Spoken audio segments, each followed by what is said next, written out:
বাবাজি বেরাদার আপনাদেরকে বলতে চাই, ধ্যান দিয়ে গুরুত্ব সহিত শুনবেন বেরাদার। হযরতে ইব্রাহিম নবীর পুত্র সন্তান ইসমাইল নবী বেরাদার জন্ম নিল।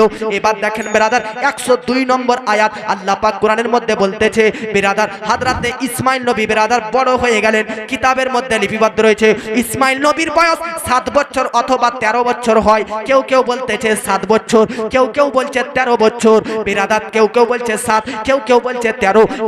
আপনারা একটা কথা বলেন তো বেরাদার, ইব্রাহিম নবী বৃদ্ধকাল পর্যন্ত, বয়স্ক কাল পর্যন্ত, বৃদ্ধ পর্যন্ত বাচ্চা পায়নি বেরাদার। বহু বিয়ের পর, বহু বছর পর যদি কেউ কোনো একটা বাচ্চা পাই, বলুন তো এই বাচ্চাকে ভালোবাসবে কি বাসবে না?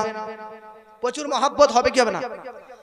বহু বছর পর আল্লাহ পাক ইসমাইল নবীকে সন্তান রূপে যখন ইব্রাহিম নবীকে দান করলেন, আল্লাহর নবী ইব্রাহিম পয়গম্বর ইসমাইল নবীকে বহু ভালোবাসতেন বেরাদার, মহব্বত করতেন, মায়া করতেন, দয়া করতেন। এই দেখেন বাবাজি, হযরতে ইব্রাহিম নবীর এই সন্তানের প্রতি ভালোবাসা দেখে ফারিস্তারা আল্লাহকে বলতেছে, আল্লাহ ওই দেখো ইব্রাহিমের অন্তরে তোমার মহব্বত মনে হয় আর নেই, তার কারণ সন্তানের মহব্বত তার অন্তরে চলে এসেছে। এই কারণে আল্লাহ পরীক্ষা নেবার জন্য, এই কারণে পরীক্ষা নেবার জন্য আল্লাহ পাক ইব্রাহিম নবীকে তার সন্তানকে কুরবানি করার জন্য হুকুম দেয়। কেন কুরবানি করার হুকুম দিল ছেলেকে বলেন তো? ফারিস্তারা আল্লাহকে প্রশ্ন করছে, শুনেন না, একটু ধ্যান দিয়ে একটু দিমাগে দিকে রাখুন। ফারিস্তারা প্রশ্ন করছে আল্লাহ যে ইব্রাহিম নবীর অন্তরে ছেলের প্রতি মহব্বত হয়ে গেছে বেশি, আল্লাহ তো আল্লাহ বলছে না, আমার মহব্বত তার অন্তরে বেশি। পরীক্ষা করতে চাও তো দেখো পরীক্ষা করি। এই জন্য আল্লাহ পাক ইব্রাহিম নবীকে জিলহজ মাসের 8 তারিখে স্বপ্ন দিল। কেউ একজন ফারিস্তা ইব্রাহিম নবীকে বলতেছে কুরবানি করো। তো ইব্রাহিম নবী স্বপ্ন দেখলেন। আচ্ছা বলেন, সকালে ঘুম ভাঙলো, তো ঘুম ভাঙার পর কুরবানি করো স্বপ্ন দিয়েছে, তো উনি 100টি উট কুরবানি করলেন। দ্বিতীয় জিলহজ মাসের 9 নম্বর রাত্রে আবার স্বপ্ন দেখেছে কুরবানি করো। ইব্রাহিম নবী বলছে 100টি কুরবানি করলাম, তাও কুরবানি কবুল হয়নি। আবার 200টি কুরবানি উটের করলেন। তৃতীয় রাত 10ই জিলহজ, যেদিন আমরা কুরবানি করি ওই রাত্রিতে, কালকে কুরবানি আর আজকের এই রাতটা 10ই জিলহজের রাত, কুরবানি করো। তো ইব্রাহিম নবী বলছে আল্লাহ কুরবানি কি করব, 300টি তো উট জবাই করলাম, কুরবানি দেব। তো আল্লাহ পাক বলছে ইব্রাহিম তোমার কাছে সবচাইতে যেটা মাহবুব পছন্দনীয় তাকে কুরবানি করো।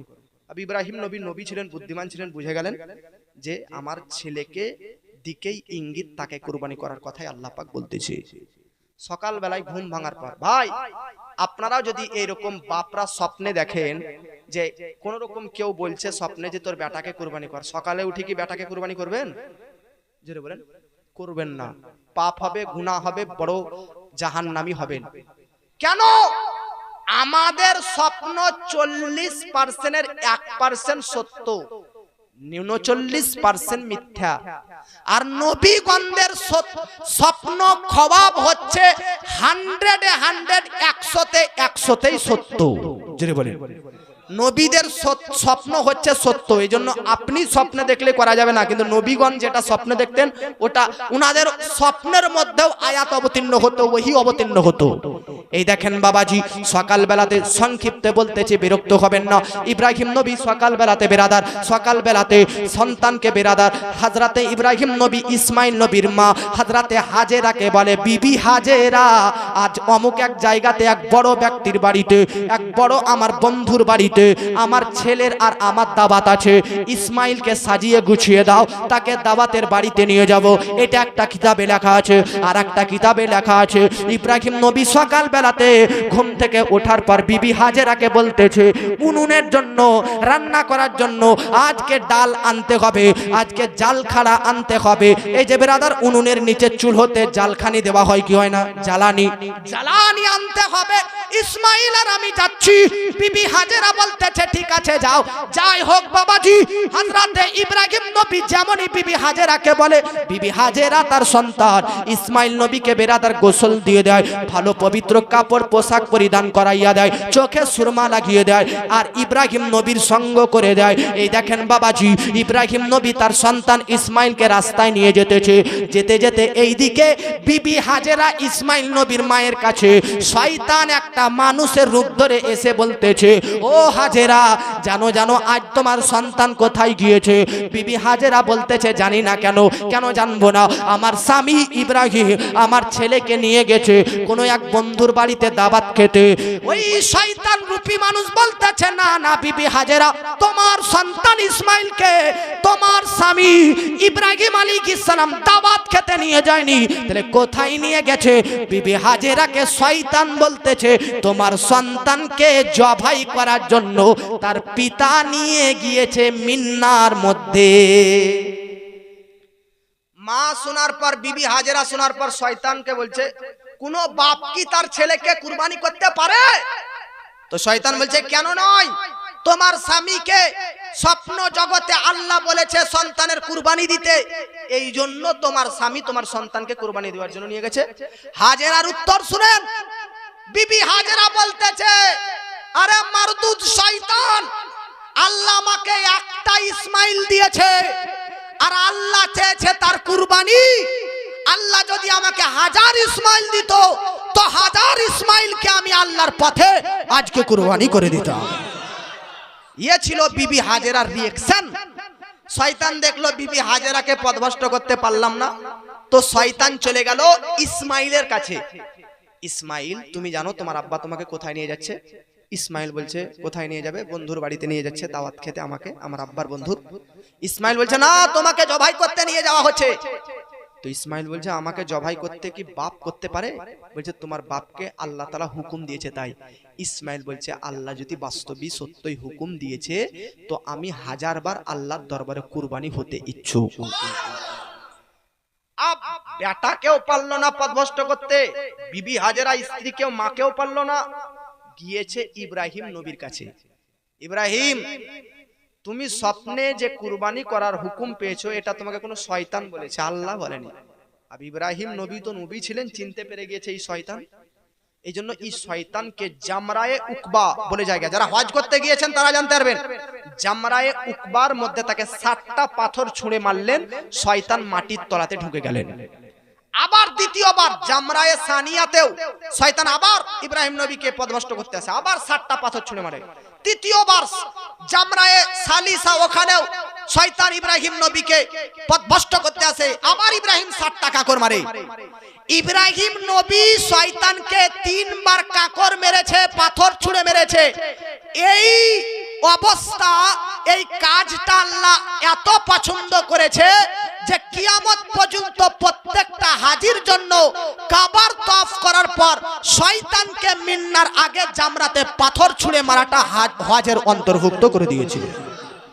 আজও হাজিরা হজ করতে গেলে দেখবেন পাথর ছুঁড়ে মারে না? যারা হাজি আছে তারা জানবেন পাথর ছুঁড়ে মারানো হয়। কেন? আজ তো শয়তান নেই, তো যদিও বা আজ শয়তান নেই, তখন ছিল। ওটা ইব্রাহিম নবীর স্মৃতিকে মানুষের মাইন্ডে রাখার জন্য কিয়ামত পর্যন্ত আল্লাহ পাক এটা তৈরি করে রেখেছে। এই যে সাফা মারওয়াতে হাজিরা দৌড় দেয়, কোরআনে আছে ইন্না সাফা ওয়াল মারওয়াতা মিন শাআইরিল্লাহ। এই দৌড় দেওয়াটাও ইব্রাহিম নবীর স্ত্রী বিবি হাজেরার সঙ্গে সম্পর্ক। ভাই, এই জন্য আপনাদেরকে বলতে চাই, ইব্রাহিম নবী বেটাকে নিয়ে যায় কুরবানি করতে। বেরাদার, ইব্রাহিম নবী ইসমাইল নবীকে বলতেছে, সূরা সাফফাতের 103 নম্বর আয়াত শুনেন বেরাদার। ইব্রাহিম নবী ইসমাইলকে বলতেছে, ইয়া বুনাইয়া, এ বেটা, ইন্নি আরা, আমি স্বপ্ন দেখলাম, ফিল মানাম, স্বপ্নের মধ্যে দেখলাম, আন্নি আসবাহুকা, আমি তোমাকে জবাই করতেছি। বলো বলো, মালা তারা, তোমার কি রায় আছে বলো, তুমি কি বলতেছো বলো। তোমাকে কুরবানি করার হুকুম আল্লাহ আমাকে দিয়েছে স্বপ্নের মধ্যে, তুমি কি কিছু বলতেছো? তো ইসমাইল নবী বাপকে বলতেছে, ইয়া আবাতি, এ আমার আব্বা, আব্বা আব্বা, আপনি মা তুকমারু, যেটা আল্লাহ হুকুম দিয়েছে সেটার প্রতি আমল করু। লা লা, আল্লাহ পাকের নবী ইসমাইল নবী বলতেছে, লা সাতাজিদুনি, আমি ইসমাইল নবীকে ইনশাআল্লাহ মিনাস সাবিরিন, ধৈর্যশীলের মধ্যে পাবেন। আপনি আমাকে ফলে পাবেন না, ধৈর্যশীলের মধ্যে পাবেন। ইসমাইল নবী বাপকে বলতেছে, আব্বা আপনি কুরবানি করেন, তবে তিনটি ওসিয়ত ওয়াদা করতেছি, আমার এই তিনটি কথা স্মরণ রাখেন। বাপ বলতেছে, বলো বেটা তোমার কি কথা? তো ইসমাইল নবী বাপকে বলতেছে, আব্বা আপনি আমাকে কুরবানি করবেন, তো আমার হাত পা আমার শরীরকে রশ্মি দিয়ে দড়ি দিয়ে বেঁধে দেন, তাতে যেন আমি ছটফট না করি, আর আপনি বাপের অন্তরে দয়া মায়া না চলে আসতে পারে। বেটা বাপকে বলতেছে দ্বিতীয় ওয়াদা, দ্বিতীয় ওসিয়ত হচ্ছে, আব্বা আপনি যখন আমাকে জবাই করবেন তখন উল্টো পিঠ করে ব্রাদার উভুর করে শুইয়ে রাখবেন, তাতে আমার চেহারা এইরকম সুজা তালা শুয়ে থাকলে আপনি আমার চেহারা দেখলে আপনার অন্তরে মায়া হবে, কুরবানি থেকে আপনি বিরত হয়ে যেতে পারেন, তাই আপনি উভুর করে রাখবেন, পেছনে আমাকে পেছন দিয়ে আমার কুরবানি করবেন, তাতে যেন আপনার হাত না কাঁপে আল্লাহর হুকুম থেকে। বাবাজি ইসমাইল বলতেছে, আব্বা 3 নম্বর বাধা, আপনি যখন আমাকে জবাই করবেন চোখে পট্টি বেঁধে জবাই করবেন, তাতে যেন আপনি আপনার সন্তানের জবাই করার দৃশ্য দেখে সহ্য না করতে পারে, জবাই যেন না করতে পারেন, তাই পট্টি বেঁধে আজকে আপনি আমাকে কুরবানি করবেন। আল্লাহু আকবার। ছুরি রেডি, তলবার রেডি, ছুরি রেডি, তলবার রেডি। ইসমাইল নবী উবুর হয়ে সাইতে রয়েছে, ইসমাইল নবীর শরীরে হাত পা বেঁধে রাখা হয়েছে। আল্লাহু আকবার। আপ ইসমাইল নবীর বেরাদার নে মিল্লাত ইসলামিয়া গলাতে ছুরি চালাচ্ছে, একবার ছুরি চালায় ধারালো ছুরি পাথর মধ্যে চালায়, পাথর 2 টুকরো হয়ে যায়, ইসমাইল নবীর গলা 2 টুকরো হয় না, 2 বার ছুরি চালায়, ইসমাইল নবীর গলাতে একটা পশম পর্যন্ত বেরাদার কাটে না। তো ইব্রাহিম নবী ছুরিকে জিজ্ঞাসা করতেছে, ছুরি তুই বড় বড় হাড় শক্ত শক্ত পাথরকে কেটে চূর্ণ বিচূর্ণ করে দিচ্ছি। ইব্রাহিম নবী বলতেছে, সামান্য ইসমাইল নবীর এই নরম নাজুক গলাকে কাটতে পারিস না কেন? তো ছুরি উত্তর দিতেছে, ইব্রাহিম শুনো, আমি ছুরিকে তুমি 2 বার বলেছো কাটতে, আর আমি ছুরিকে আল্লাহ 70 বার বলেছে ইসমাইলের গলা কাটিও না। আব্বাজি আপনাকে বলতে চাই, হযরতে ইসমাইল নবীকে তৃতীয়বার যখন বেরাদার ছুরি দিয়ে আঘাত, ছুরি দিয়ে কাটতে যাবে, তখন আল্লাহ পাক বলতেছে, ইয়া ইব্রাহিম, ইয়া ইব্রাহিম, এ ইব্রাহিম তুমি পরীক্ষায় পাস, ইমতিহানে পাস, তুমি পরীক্ষায় পাস, এক্সামে পাস, আর ইব্রাহিম তুমি আমার নির্দেশ আনুগত্যর চূড়ান্ত পর্যায়ে পৌঁছে গেছে, বাস থামো আর নয়, চুপচাপ থাকো। ইব্রাহিম নবীর বেটা ইসমাইল নবীর জায়গাতে জিবরিলের দ্বারাতে আল্লাহ জান্নাতি দুম্বা পাঠিয়ে দেয়। ইব্রাহিম নবীর আজকে বেটা ইসমাইলকে সরিয়ে দুম্বাকে ফেরেশতা রাখে, ইব্রাহিম নবীর ছুরি চালায় তৃতীয়বার, তো দুম্বা কেটে 2 টুকরো হয়ে গিয়েছে। 2 টুকরো যখন হয় তখন জিবরিল আমিন বলতেছে, আল্লাহু আকবার, আল্লাহু আকবার। ইব্রাহিম নবী দেখলেন যে আমার বেটা কুরবানি হয়নি দুম্বা, তখন উনি পড়ছেন লা ইলাহা ইল্লাল্লাহু আল্লাহু আকবার। ইসমাইল নবী দেখলেন দুম্বা জবা হয়েছে, আমি জবাই হয়নি, তখন উনি পড়ছেন আল্লাহু আকবার ওয়ালিল্লাহিল হামদ।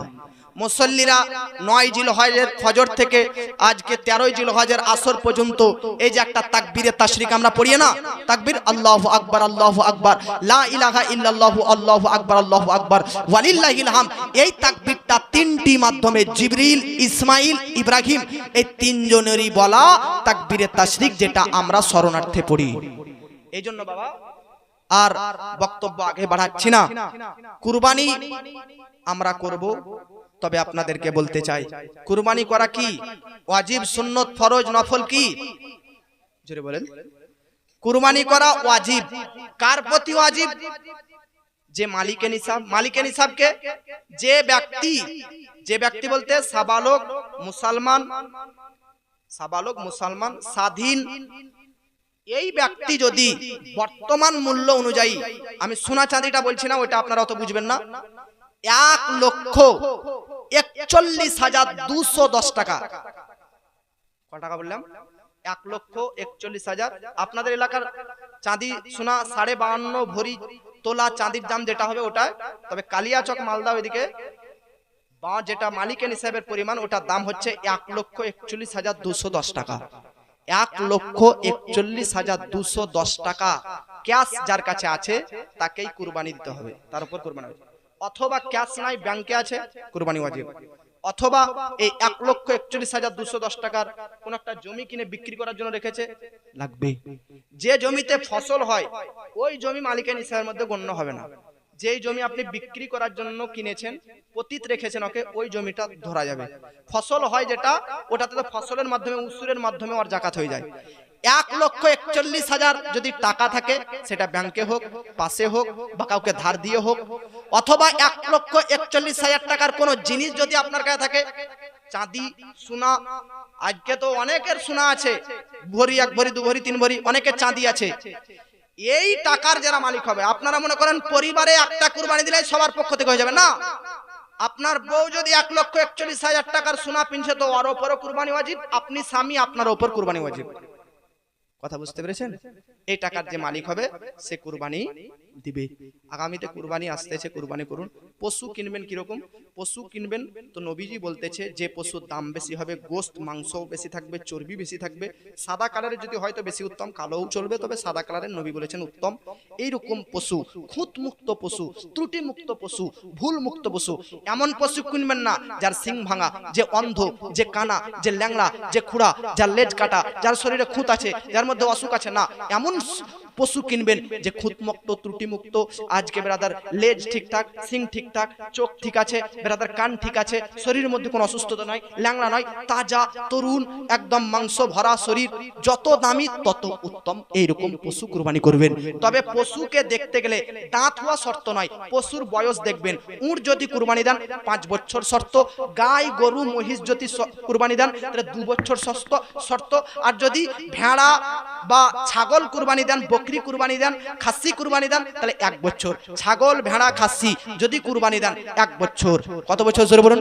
ছাগল, ভেড়া, খাসি, দুম্বা 1 বছর। গরু, মহিষ, গাই কুরবানি দিলে কত? 2 বছর। উট দিলে কত? জোরে বলেন।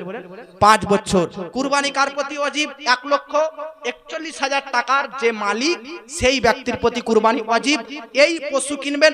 আর হ্যাঁ, আর একটা কথা বলি, কুরবানির জন্য মেন জিনিস হচ্ছে নিয়ত। জোরে বলেন কি? নিয়ত। আপনারা দুটো কথা, নিয়ত কি বললাম? অনেকের নিয়ত থাকে যে বড় গরু কিনবো, লোকে নাম করবে যে বাবা রে কত বড় গরু কিনে, হ্যাঁ রে, নামের উদ্দেশ্যে। অনেকেই বড় গরু, নাম নয়, বড় গরু কিনেন কিন্তু নামের উদ্দেশ্য নয়, লোক দেখানো নয়। কেন? আল্লাহ কোরআনে বলতেছে লাই ইয়ানানাল্লাহু লুহুমুহা ওয়ালা দিমাউহা ওয়ালাকি ইয়ানালুহু তাকওয়া। তোমাদের মাংস, তোমাদের রক্ত, এগুলো আল্লাহর দরবারে যাবে না, যাবে তোমাদের অন্তরের নিয়তটা। নিয়তে যদি মাংস খাবো বলেন, নিয়তে যদি লোক দেখানো ভাব থাকে, তাহলে আল্লাহর দরবারে কবুল হবে না। মাংস, রক্ত এগুলো যাবে না, যাবে কি? নিয়তটা। এজন্য নিয়ত আমাদের কি হবে, ওটা আল্লাহ কোরআনে শিক্ষা দিয়েছে কি? ইন্না সলাতি ওয়া নুসুকি ওয়া মাহইয়ায়া ওয়া মামাতি লিল্লাহি রাব্বিল আলামিন। আমাদের কুরবানি, আমাদের নামাজ, আমাদের উপাসনা, আমাদের আরাধনা, আমাদের জীবন, আমাদের মরণ হবে একমাত্র আল্লাহ তাআলার জন্য। এজন্য আমাদের জীবনের লক্ষ্য কি হবে? নিয়ত কি থাকবে কুরবানি দেওয়ার জন্য? নিয়ত জরুরি। কত টাকায় কিনেছেন পাড়া প্রতিবেশীদেরকে বলে বেড়াবেন না। কেন? বললে লোক দেখানো ভাব আসবে। কত বড় কুরবানি করেছেন লোক দেখাবেন না, বাড়িতে রাখবেন। তবে শুনেন, পশু, যে পশু আপনি কিনবেন কুরবানি দেওয়ার জন্য, ওই পশুকে নিজের কাজে ব্যবহার করতে পারবেন না। আপনি মাঠে ক্ষেতের কাজে লাগাতে পারবেন না, নিজের কোনো কাজে ব্যবহার করতে পারবেন না। এমন কি বেরাদার, পশুকে বেরাদার নে মিল্লাত ইসলামিয়া যে গোবর আসে, মা বোনরাই গোবরে ঘুষি থেকে রান্না করে, ওই গোবরটা ঘুষিতে ব্যবহার করতে পারবে না। গোবরটি, ঘুষিটা বিক্রি করে তার টাকাটা দান করতে হবে। না হলে যার বাড়িতে থাকবে সে পুষবে, তো সে গোবরটা নিবে, এরকম একটা মীমাংসা করবে। তো এরকম পশু খাঁটি, নিয়ত খাঁটি, আর টাকা পয়সাও যদি খাঁটি, এই 3টি জিনিস যদি থাকে, তাহলে আপনার আমার কুরবানি ওয়াজিব অপরে। কথা বুঝতে পেরেছেন?